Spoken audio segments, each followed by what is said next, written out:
Hello everybody and welcome to Dan Armour's Tech and Tech News Update episode 25. So let's kick things off with CES 2019 and AMD's keynote, and we can see here the first look at a Ryzen CPU with an 8-core chiplet and enough space underneath to be able to place another one.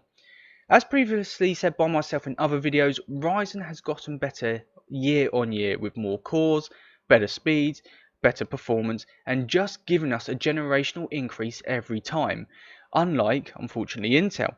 However, with some new leaks, it looks like Intel could be in a spot of bother and have some serious competition for 2019.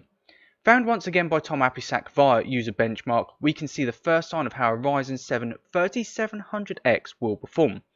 The platform, as predicted, is going to be AM4. It's going to have 12 cores and 24 threads, and MTS, which suggests it's going to be their Mate CPUs.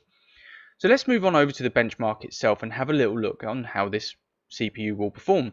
Well, a single core performance of 116 points, a quad core performance of 374 points, and then multi-core performance of 1741 points. So the Ryzen 7 3700X is beating a Ryzen 7 2700X at just 3.4 GHz, and these tests were all carried out on a RAM speed of 2666 MHz. So the leaks that we have seen with the IPC improvement to be around about 13% actually sound pretty spot on and correct. However, we would expect much higher clock speeds around the launch of 3rd Gen Ryzen, as this is only an engineering sample at the moment that we are seeing. So, if this is correct, then Intel are going to have their market eaten into a bit more than last year, and the 3700X could be the new CPU on the block for gamers. To say the CPU is going to be insane if these leaks are correct, and even more so if the predictions of a base clock of being 3.8 GHz and the boost clock of 4.6 GHz being correct, then yes, Intel are going to struggle and AMD is going to take over, and this could be the new CPU for gamers, and I'm actually really want to get my hands on one. I want to see how this performs, so Intel, you better watch out. We have also been privy to Adore TV, who have somehow found leaks on how much these new 3rd Gen Ryzen CPUs may cost. However guys, do bear this in mind that this is a leak and that these could not be the correct prices, but if they are, then AMD are going to be in a good position for 2019, to be honest with you, especially as a 3700X here is going to be around about $329 US. So let's move on over to Intel's IGP-less i9-9900KF. And if you saw Tech News Update episode 21, I went through the whole KF series and what we could expect. However, we now have some pricing, and if I want to basically look at the i9-9900 here, the K and the KF, exactly the same processors, exactly the same amount of money of $488, except the KF is the one without the IGP.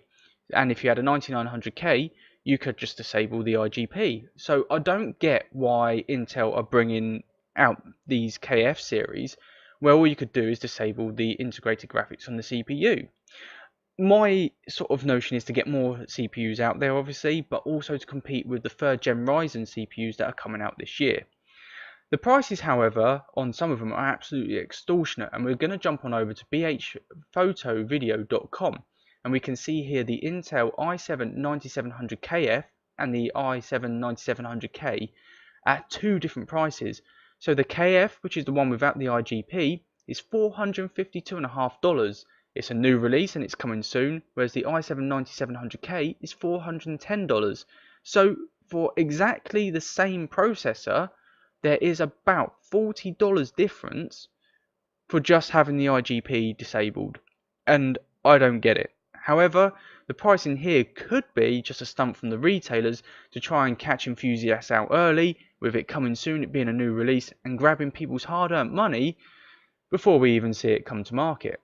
So, staying with the Intel theme, and we're going to pop on over to Hexus and look at an i9-9900T engineering sample listed on an online auction. So the T suffix in several Intel processor variants before have mean a reduced TDP, a lower power optimized chip, and in this case the i9-9900T is supposed to be 35 watts compared to the K suffix brother of a 95 watt. So yeah, if we move on down, it's exactly the same. It's 8 cores, 16 threads, it's Coffee Lake, it's LGA 1151, and it's 14 nanometers. It's going to have 8 cores and 16 threads. However, it has a 1.7 gigahertz base and a 3.8 gigahertz boost compared to the 9900K, which again is about 4.7 gigahertz base and about 5 gigahertz boost. So yeah, it's just a much lower TDP variant.